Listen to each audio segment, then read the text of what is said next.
సంతోషంగా భార్య దగ్గరకు వెళ్ళి చెవిలో విన్నావా వాళ్ళ మాటలు, ఇప్పుడు అర్థమైందా, నాకు కారు ఖచ్చితంగా వస్తుంది, లేకపోతే వాళ్ళ నోటి వెంట నా పేరు రావడం ఏమిటి అన్నాడు. ఈయనకి కారు పిచ్చి బాగా పట్టేసుకుంది. డ్రా వచ్చే వరకు కారు తనకు వస్తుందని గ్యారంటీగా అనుకుంటాడు.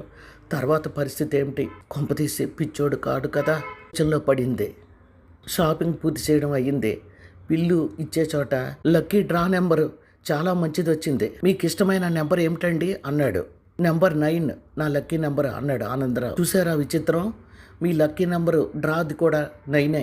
మిమ్మల్ని కారు తప్పకుండా వరిస్తుంది సార్ అని లక్కీ డ్రా నెంబరు రసీదు ఆనందరావు చేతిలో పెట్టాడు. ఆనందరావుకి గాలిలో తేలిపోతున్నట్లు అనిపించింది. కళ్ళల్లో కారు కనిపించింది. థ్యాంక్ గాడ్, నా కోరికని ఇన్నాళ్ళకి నెరవేరుస్తున్నావా, నీ రుణం ఎప్పటికీ మర్చిపోను స్వామి. నా కారుని మొదటిసారిగా నీ గుడికే తీసుకొస్తాను, నువ్వు బ్లెస్ చేయి స్వామి.